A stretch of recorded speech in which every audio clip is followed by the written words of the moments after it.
Awesome. Married with the belt. Yep, got a ring and a belt. We got married on the same day. Did you? Yeah. Yeah, May 14th. There we go. What a magical day it is. We're wedding Now, twinsies. I think we have microphones out here. There's a microphone right there, and there's another one right there. So we're going to do fan Q&A as well. And we don't just have to focus on their days from The Ultimate Fighter, but we'll get into that. You got a question? Go ahead, man. Lead us off. Yeah, who are you going to whoop next? Who are For the first one. Yeah, who are you going to beat next? Whoever they put in front of me, but it looks like Whaley. Who are you going to whoop next? Tisha, let's go with an Ultimate Fighter question, though. When I say you were on The Ultimate Fighter, what is the story that pops into your head first from your season? Lots of cattiness, and I think that Carla can say that one too. It was fun, but it was like summer camp. A lot of us females had already fought each other, so we had some history. When I first got done, I said I'd never do it again. Now, 8 years later, I'd probably do it again, just speak up a little bit more. Why would you do it again? It was fun. It was a great experience, and then the fans get to know you better. Once we were done with the show, we already had a fan base coming into the UFC, and I really feel like that helps the athlete. Carla, for you, obviously it was a big launching point for you.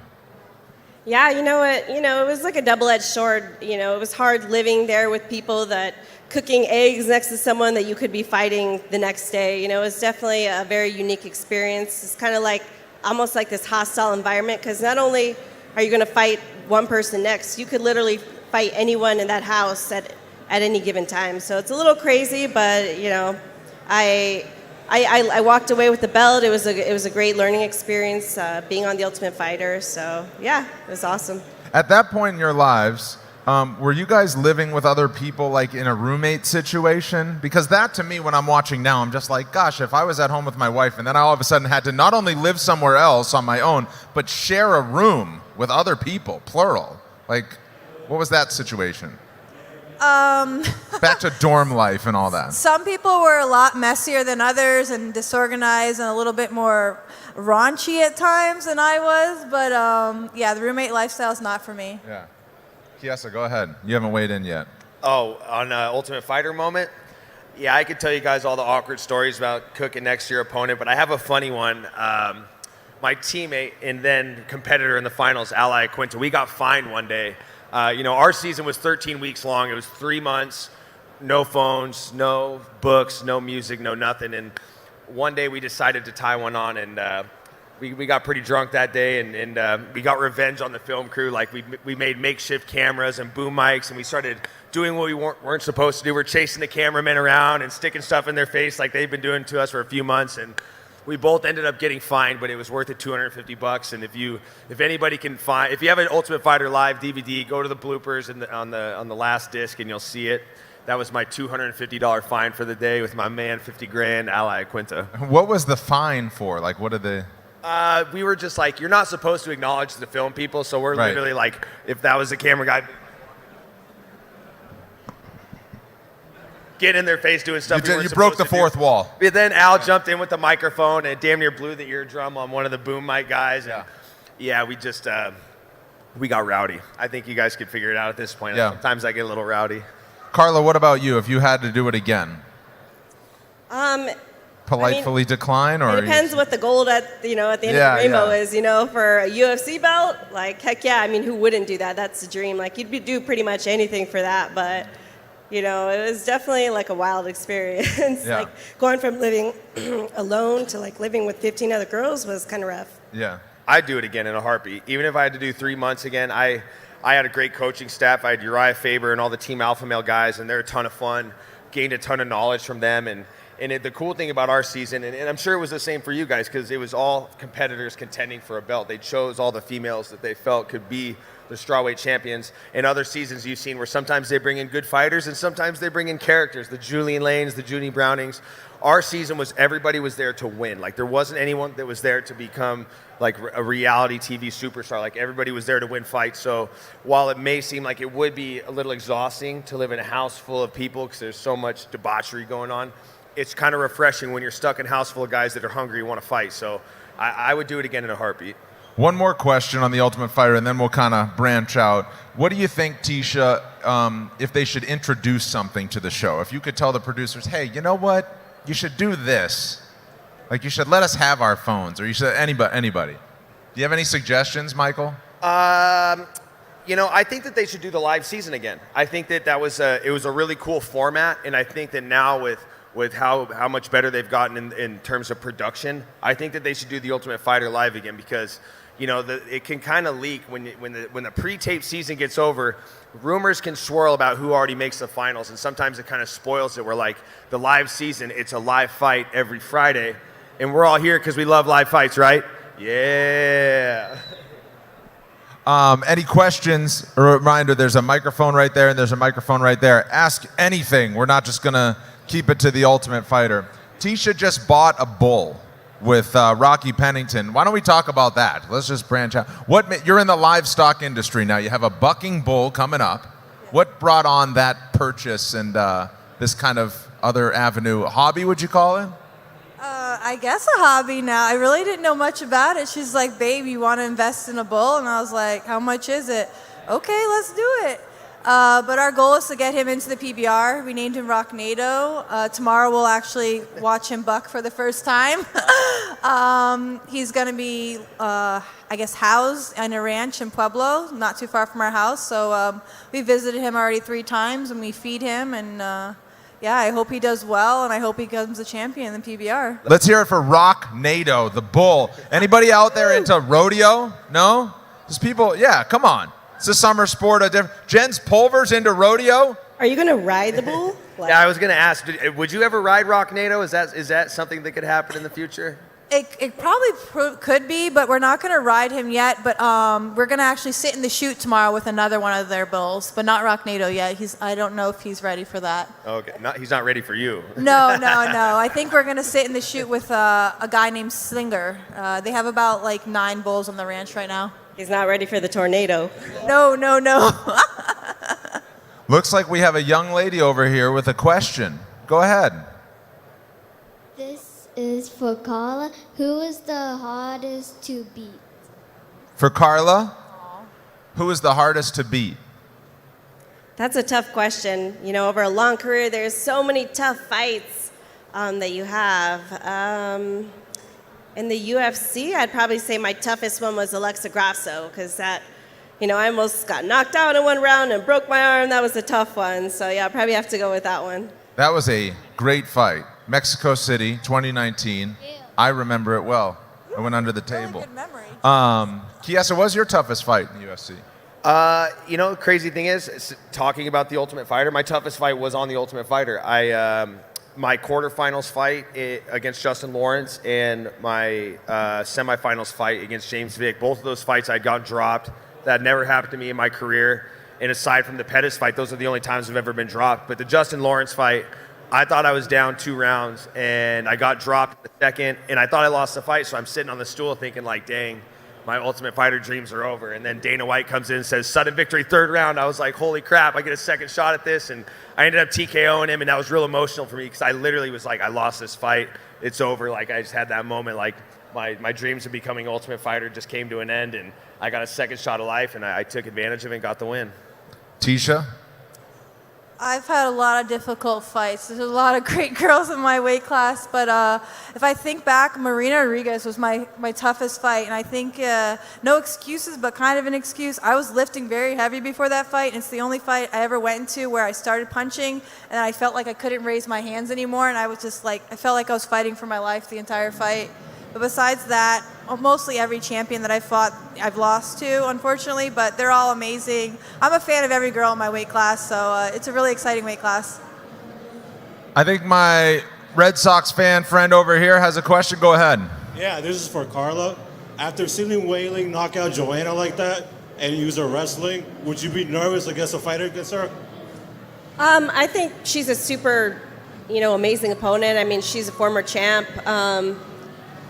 Like everybody, like I went and fought Rose and she had just knocked out Whaley. So it's just kind of like it's always style versus style. You never know how it's going to end up. But yeah, I mean, I want to be super ready for that fight. I want to prepare. She looks like she's good all over. Like she's going to try and grapple, take me down. She's going to try and knock me out. Like, I have to be ready for anything. Go Yankees. You shut your mouth if you know what's good for you. Go ahead. Question over here. Sorry about that. Yeah, my question is for Carla Esparza. First, I just want to congratulate you. It's been great watching it from Invicta champion to a future Hall of Fame, and now congratulations on the championship belt. Thank you so much. I was really happy to see you, hold it down for USA Wrestling. How do you feel about the rematch with also wrestler competitor Tatiana Suarez? How do you feel that playing out in the future? You know what's funny? Like, after losing that fight, I really had to go back to the drawing board and change a lot of things. You know, I had to really look and say, hey, like, I lost really bad in this fight. I really need to, like, evolve as a fighter and change. Like, I need to get bigger and stronger. I need to work on my wall wrestling. I feel like I've grown so much since that fight. I mean, I wouldn't mind a rematch. I'd love to, put myself to that test. But looks like she's bumped up to 125, so I don't see that fight happening again. Hey, congratulations on your marriage as well. Thank you so much. Over here. Hi, this is for Carla. I remember watching you when you first had the title and when strawweight was its own division and seeing you come back and take it again. Like, how does that feel for you having the belt? Does it feel like super full circle or and honestly, thinking of the fight between you and Weili kind of breaks my heart, but how do you think you would go about that fight? It does really feel full circle. You know, when I won the belt, I felt like I lost it so quickly, and it's felt like such a journey to come back, and almost 8 years to get back, and it almost felt like my own personal Cinderella fight story. Yeah. So it was a really special feeling, to regain that belt and to be the only one to do it in that many number of years. It's really rewarding. But the one thing I didn't do last time that is my goal is to defend the belt. And definitely going to go for that with Weili. Let's go. Okay. Yeah. Over here. Hi, not really a question. I just want to know if you could sign this. Meet them on the stage this side after we're done. Some of them, they spend time, as much time as they want, signing autographs. Over here, you got a question? Hi, this is for Carla Esparza. Hey, congratulations on becoming the champ, and can you do me a favor? Depends what it is. Sure, what's up? You're 2-0 against Rose, and we know she's scared of you. Can you please tell Dana we don't want to see that fight a third time? Okay. Please? Yeah, it's definitely a fight I think the fans don't want to see again. But if it was the first fight, I think that would be pretty cool. But yeah, I'll fight whoever they want to put in front of me. Thanks. Anybody but Rose. Congratulations. Thank you. Over here. This question's for Michael. So, I've got a big question to ask you. In 2 months' time, my boy Leon Edwards has taken on Kamaru Usman for the welterweight title. What is your thought on that fight? And also, how do you think Khamzat Chimaev is going to face the winner of that? Predictions? Leon is a totally different fighter from the one he was when he fought Kamaru Usman the first time. He fights from that southpaw stance. He uses his left-sided weapons very well. And he's really rounded off his game well, and he showed that in the RDA fight. He showed that he has wrestling in the offensive manner and a defensive way as well. I think that he brings something new to the table for the champion. It's a new challenge for the champion, and while it's somebody that he has faced in the past, I feel like Leon's got a better shot in this fight than a lot of people are giving him credit for. And I know he's your boy, but it'd be really hard for me to pick against Kamaru Usman. But when it comes to Khamzat Chimaev's chances against either of those guys, I think he can beat anybody in the world. He showed that he can be very dominant, and he showed in the Gilbert Burns fight that he's a dog, that he can get in a toe-to-toe brawl with anybody. He's got a tremendous chin, and his ceiling is very high. I could see him having a UFC belt wrapped around his waist at some point in time. Perfect. Thanks for that, and have a nice day, guys. You too, my friend. Thanks for your question. Do we have another question here? Go ahead. Hi, this is a question for everyone on the stage. I know it's been a recent trend with a lot of different sports to invite transgenders to compete. And I don't know if you can speak on behalf of UFC, but I would just love to get the perspective from the fighters on inviting transgenders to actually compete. Who wants that one? Well, actually, there have been a few transgenders that have fought in our division. I know that there was Fallon Fox, who fought my college teammate, Ashley Evans Smith, and she was the first female to beat this transgender fighter. I know there have been a couple other cases. I don't really see it as much on the men's side, but I know in Muay Thai there actually have been a couple of transgender females that even competed against the guys and did pretty well. So it's pretty interesting. Yeah, it's interesting. It's hard to touch on that subject. But yeah, like you said, Fallon Fox, she competed as a transgender, and I do remember the Ashley Evans Smith fight. That's just a kind of a loaded question. It's kind of tough, but we'll see. It's still so new. I just wonder if it would come down to the commissions too. Yeah, and it's the decisions that they would have to make. And since the commission structure is the way it is, would it be individual rules for different states and jurisdictions and things like that? Thanks very much. Thank you. Have a great day. Go ahead, over here. Hey, just going back to the Ultimate Fighter. So you guys have totally different coaches on that show than you have regularly. Just wondering if it's weird having any discrepancies with these people that don't know your game as well as they do at home. Yeah, it can be tough. But, for my season particularly, they got 3 months to kind of figure us out, So I'm not sure how it was for your guys' seasons, but I know for other coaches I've talked to, when you only have 6 weeks to work with a fighter that you're not super familiar with, you more or less just kind of make sure that they're in shape going into these fights. For my season, we had a lot of opportunity to grow and evolve, and they got to see kind of where our strengths were and where our deficits were. And I can say I improved a lot as a fighter throughout the course of the season. So it just kind of depends on how much time you have and just how your coach's mentality is and how they want to approach coaching their fighters. I felt that for the most part, I went in with the skills and skill set that I needed for the fights. I kind of had to be ready to fight anybody with what I had. But that's just kind of like the icing on the cake. They can kind of like teach you a few techniques that are new, but if it's like a totally different style than you have, it's really hard to kind of like really pick that up and use that in a fight, because It would almost be too late. Yeah, it takes forever to kind of develop these and put them in your game plan, at least for me. But I think I learned a couple little tweaks, and then I was able to apply them in the fight. So I think the coaches were pretty good about like tailoring a couple days before your fight, like tailoring it to your fight and playing off your strengths. I think I'd be much more happy if I had my own coaches there. For the show, I really feel like it's the mentally strong, and I think Carla was the most mentally strong on our season. I really feel like that plays a big part on winning the season and how well she did. And even outside the season, Carla, you're just like, you never know what she's thinking. She's always like, it's like a death stare, but not a death stare. So you don't know if she's like, if the punch hurt her or not, because even if it did, she doesn't show it. And I really feel like that's what attributes to you being such a great fighter and doing well on the show as well. Over here. How you doing? It was an honor to meet all of you guys.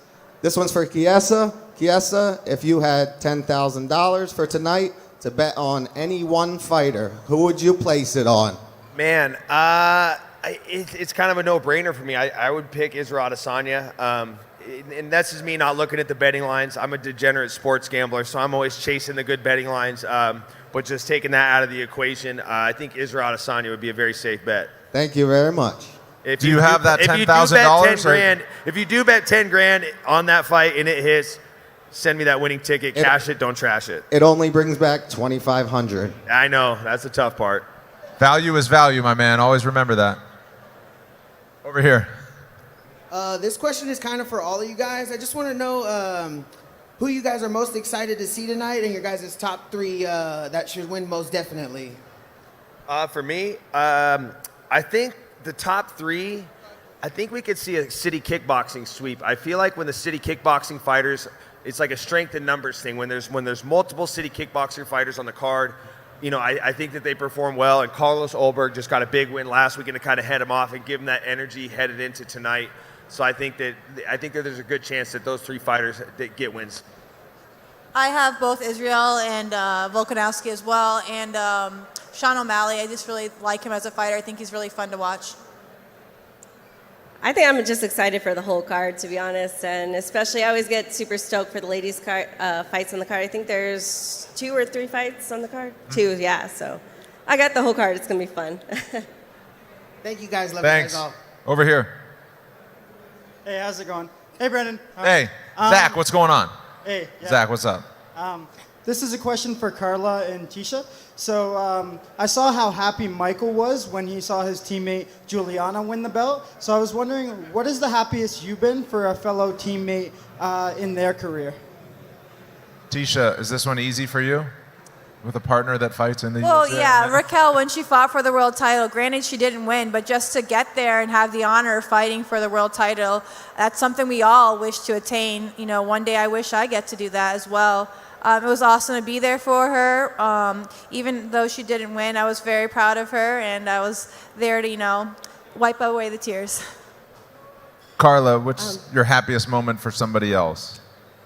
Happiest moment for somebody else. It's hard to pin down like one moment. You know, it's just like you're so close to your teammates and everyone. Like my teammate Alex Perez, I was so stoked to see him fight and finally get a title shot later down the line. But I guess for me, like overall, I love seeing like the girls from The Ultimate Fighter, because I mean it was so long ago and like we're all veterans of the sport, and to kind of like see them come up and still be in the game after all these years is a really cool thing to watch. Yeah, so what do you remember about, if you remember much about Juliana? You'd be surprised. I remember a lot more of that night than most people would give me credit for. Did you get fined for that? I didn't get fined for Oh, it. yeah, you get fined on The Ultimate Fighter, but you didn't get fined for hopping and breaking through security. Well, I didn't get in any trouble because they could understand. I mean, Yep. I've been teammates with Juliana since we started training a week apart. She came in and started doing women's kickboxing the week after I started training. And the funny story with Juliana is we had a female fighter on our team, and we had no teammates for her. And Julie showed up to women's kickboxing, and our coach could tell she was kind of ornery. And so we're like, hey, we should take this ornery girl from the kickboxing class, and maybe she can be this girl's punching bag. And boy, were we wrong. Yeah. Juliana showed that there's a wealth of potential within her. And yeah, so you can see why I was very happy in that moment. And that moment was sponsored by Modelo, brewed for the fighting spirit. Over here. Thank you, guys. Thanks, Zach. Hi, this question's for Michael Chiesa. You do such a great job as an analyst, and you know Curtis Blades versus Tom Aspinall is a next big heavyweight fight coming up. Everyone thinks of Tom Aspinall as a great heavyweight prospect. Who's going to argue with that? And Curtis Blades is coming off a big win in his last fight against Dawkins. But you as an analyst, you obviously know a lot of inside stuff about fighters that maybe the average fan doesn't. So who is your dark horse in the heavyweight division that the fans maybe aren't thinking about or talking about, that you're going, this guy's the next heavyweight champion in the UFC, he's the next big thing, but the fans and maybe the media aren't talking about it. So who do you have? You know, you hit the nail on the head just bringing up Curtis Blades. Curtis Blades is the dark horse of the division because while he's always been labeled as a wrestler, and rightfully so, he's dominated so many opponents just through his wrestling alone. And then he showed in the Dawkins fight that there's a wrinkle to his game that he is yet to show, and that is his striking. And the way he knocked out Chris Dawkins, it just shows that there is a new element to his game, and there's multiple threats that Tom Aspinall is going to have to face inside the octagon. Tom Aspinall is not just training for a wrestler. He's facing a guy that has tremendous power in his hands and has the ability to keep him guessing. So this is going to be a huge test for Tom Aspinall, and I think that whoever wins this fight, more or less, if Tom wins, I think he gets propelled to that title shot. But if Curtis Blades can go out there and play spoiler, he could very well be contending for a title fight as well. But Curtis Blades, given that he's shown this new set of skills that he has yet to show in the octagon, he is the dark horse of the heavyweight division. Are you buying Shui Vasa yet as a real contender? Oh, man. Hey, you can't deny the guy. 5-fight win streak, 5 finishes. And the Shuis, come on. Who here loves Tai Tuivasa? There we go. Over here, you got a question. Hello, everybody. Thank you. As an athlete, as a fighter, what is your most satisfying way to get a victory? To me, I've never knocked somebody out, so I can't really speak to that. But for me, when you can submit a guy, there's no such thing as a lucky submission. There's such thing as a lucky punch. There's such thing as a Hail Mary shot. There's such thing as a puncher's chance. But I feel like when you submit a guy, it's like you beat them fair and square. You made them tap. They chose to leave the fight. And I've been on the receiving end of that as well. So for me, right now, since I've never knocked someone out, I'm still going to go with submissions. You do have some slick submissions, though. My man. Yeah. Tisha, can I get a flex? Woo! You're welcome, everybody. Do you ladies have a preferred method of victory? I wish I had more stoppages. I have one submission, and that was really nice. I was like, damn, I wish I could do this more often. This was some easy money. I'd probably say like ground and pound TKO because it's just so savage. You know, it's just nothing like just boom, like pounding on someone and making them quit. Yeah. The queen of ground and pound. Over here. Hey, what's going on, guys? Richie from the Call Out Podcast. I got a question for Carla. Your next opponent is most likely going to be Weili Zhang. What do you think of Weili as a challenger, and how do you see that fight playing out? I think she's good all over. I think she's shown a lot of improvement in her wrestling and her grappling. You know, she's obviously like a knockout artist, and she looks super strong. So I think I'm gonna have to come in with a really good game plan and fight my fights, and you know, just I think she's really strong. But I think as the rounds go on, I can gain on. But hopefully looking for a finish early on, of course. But Right on. Really looking yeah. forward to that fight. Thanks so much. Thank you. Question over here. So it's been mentioned before, Mike, your analyst skills are just on point. Tesha, Carla as well. I mean, your fight IQ is excellent. I'm wondering, you know, the UFC has made great strides in promoting their fighters outside of the ring to promote the general populace's awareness and appreciation of the fighters and what's happening inside of the ring. How can the UFC better utilize their fighters outside of the ring to continue that? You know, they're going about it in a lot of different ways. I think the one thing the UFC is doing well, especially since they've partnered with IMG, it's like they can see what fighters like to do outside the octagon and kind of tap into their hobbies. Like you see how Cowboy Cerrone is outside the octagon and what he's into. They find ways to highlight what our passions are outside of the fight game, because ultimately you guys get to see us as competitors, but I think that they're doing a good job of showing you guys who we are outside of that, what type of people we are, the types of way we like to give back to our community, and just the things. As fans, you guys can't always connect with us as fighters because you're not fighters yourselves. But when someone's into riding bulls or golfing or just things of that sort, they're finding ways to expose different ways we can connect with the fans, and it's something that they're continuing to do very well. I think you definitely have a lot of different people from different cultures. I think kind of utilizing us and where maybe where our backgrounds are from. For example, I'm going to Ecuador and my mom's Ecuadorian, so trying to set up some media out there. I think things like that will kind of help grow the sport and growing it in a different area and helping those people feel more connected to the sport. Hey, can we get a flex from you? Yeah, I mean, look at the gun show over here, guys. You're missing it. Woo! Sun's out, guns out. Sun's out, guns out. Over here, a question. Thank you. Hi, my name's Alex, and my question for everyone really was, what did you guys do to celebrate when you guys officially made it into the UFC? Why don't you lead us off? That's why I'm getting you out of your shell.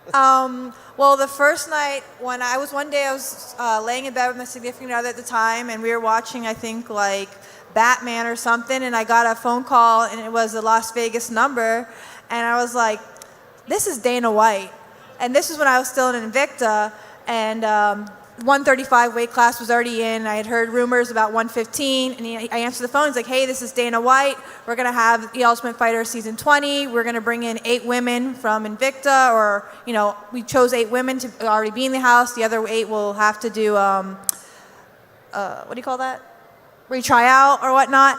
Basically, I just started crying right then and there, and I was thanking him, and then I called my mom right away, and I went right to her house, basically probably around 11:30 midnight, and I was like, Mom, I got to tell you something, and when I got there, she's like, don't tell me you're pregnant, and I'm like, no, Mom, no. I just got in the UFC, and we started crying together. My mom's been a big part of my journey from martial arts from age 5 until now I'm 32. But yeah, that night changed my life, and if I'm being honest, I was negative in my bank account. I was in college still, in my undergraduate, and I was fighting for Invicta, and unfortunately that wasn't enough to sustain a lifestyle, but that changed my life, and now I'm so grateful to be still fighting with UFC in 2022. So I didn't celebrate when I got on The Ultimate Fighter. I didn't feel like I was officially in the UFC until I won the finale. And that happened to be on my mom's birthday, June 1st, 2012. And boy, I was popping bottles that night. Boy, I tell you what, me and my team, we had a good time, and it was a good moment for us. I was actually at the gym when I received the call from Dana White, and it's like, oh, hey, welcome to the UFC. And you're just like, is this real? Like, I can't believe this is happening. I had all my teammates around. So it's like, yeah, let's jump up and down and then shut up, get back to training, and you got some fights to win. So, yeah. Chiesa has some great stories because he had a teammate on The Ultimate Fighter that from before, right? Yeah, when you brought the shirt, you held the shirt. Yeah. So I'll never forget the that. great visualization. He held an Ultimate Fighter jersey in his hands before he was ever even on the show, and you imagined it was the trophy, and then you held the trophy, and you like, I've held this before. Yeah, my teammate Cody McKenzie was on the GSP Koscheck season, and when he came home, he had swag for all the team, and he gave me an Ultimate Fighter T-shirt, and I went home that night, and I remember I was holding the shirt, and I was just staring at that Ultimate Fighter logo on the shirt, and I held it, and I had this visualization in my head, like, I'm gonna get that piece of glass someday. Like, that glass trophy means a lot, and I even said it after I won. I turned to my coach Rick Little and I said, I feel like I've held this before. Like, I held that shirt. Like, it felt like that glass trophy to me, and then to have that come true, it's still surreal to me. When the day comes I win a world title, I still don't think it'll be a better moment than that for me, given the fact that I manifested that dream and it made it come true, and it went down on my mom's birthday. I mean, it doesn't get any better than that. I know that because he told me that on my podcast, so check it out if you like stories like that. Shameless plug. Go ahead over here with a question. Hi, I'm just happy to be here with all you guys. I love and respect all of We're happy to be with you. Thanks for coming out. Hey, so I'm Jean of Genius Motivation and Coaching. I'm starting to see in the UFC a lot of mental and mindset coaches in the corner talking to the fighters. So when you guys are in a fight and it's kind of even, you don't really know which way it's going, would you rather have a mental coach there talking to your soul and getting you ready, or do you want your corner to be like, hey, we don't know which way it's going, it's time to get in there and do it? What do you like your corner to do? We were just talking about this, Tisha. Talk to me about the mental aspect, the mental coach. For me, mental health is really big. I feel like I'm an advocate for it. I deal with my own depression, anxiety, and I'm very open about it. It took me a long time to be open about it because I was embarrassed. But I'm no longer embarrassed because it's something real, and a lot of people go through it at any point in their life. But for me, at that point, I'd want my coach to tell me straight up if I'm losing, winning, if they think it's close. But I started working with a mental sports coach, in my last 2 fights, and I saw a big significant difference in my confidence and overall just the way I walked out to that octagon. I'd already walked out to that octagon 1,000 times. I'd played out the fight in every single way, in me winning and me losing and me being in good spots and bad spots.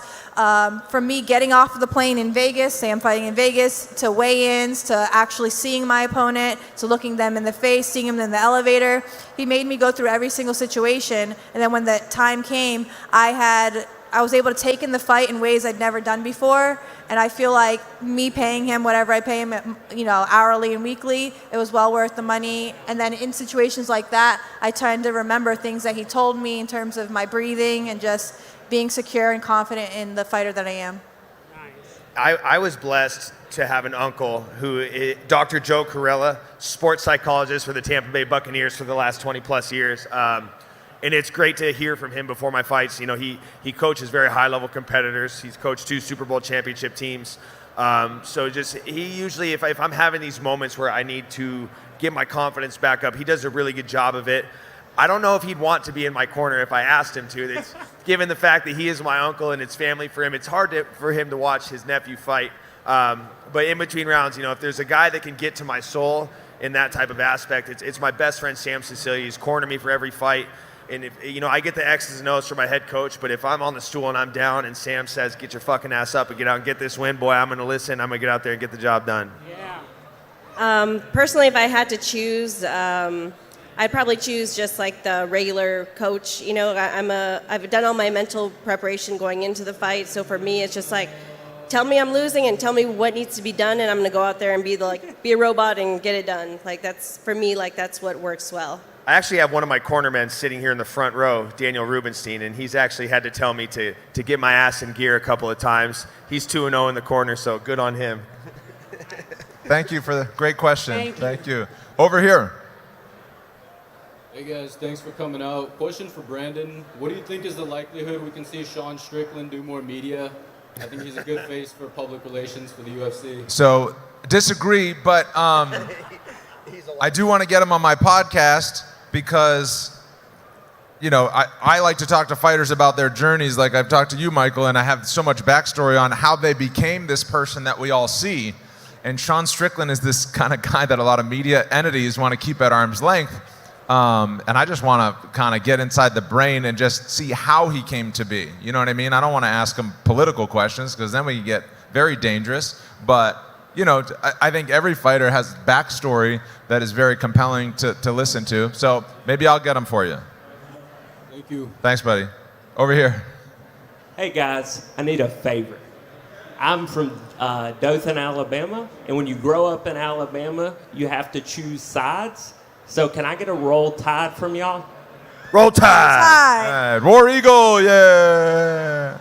So you're a big Eric Anders fan. Yes. There Big you Eric, go. man. Eric He is the Anders, man. Walt Harris. I was just kidding, by the way. Dothan, Alabama. Wasn't that where like UFC 4 was and 5 and 1? Yeah. Back when it was illegal in so many states, Alabama was like, bring it here. Awesome. Over here. Hello, guys. Well, I listened to this is for Mr. Chiesa. I listened to the Roundup podcast. I saw the last episode, and I quote Paul Felder, sorry. He said, if you saw Mark Chiesa on the International Fight Week, please invite him a beer. So this is me, man, inviting you a beer. If you want, Tisha, Carla, you're invited too. Yeah, I would love to have My a beer, man, buddy. buying a round. I'm Give all him about a round of applause. Only if it's a Modelo. Guys. Only if it's a Modelo. And everybody else, hey, UFC Roundup. It's on every Tuesday before the pay-per-view and after the pay-per-view. It's on the UFC YouTube channel, so check us out. And guys, the best part, it's on me. Hey, thanks, my man. I hate that show. I'm just kidding. Hey. I love the producers. A great friend of mine.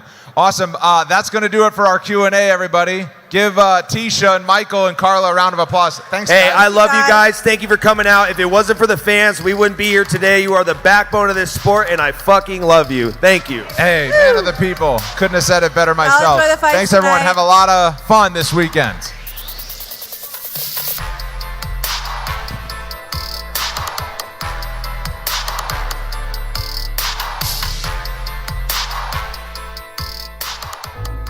Ten years ago, Coach James Lurson gave Brian Ortega a choice: continue fighting for his life in the streets of LA, or fight for gold and his community in the Octagon. Today, as a top-ranked UFC featherweight, Ortega uses the fighting spirit that he learned from his coach to inspire others like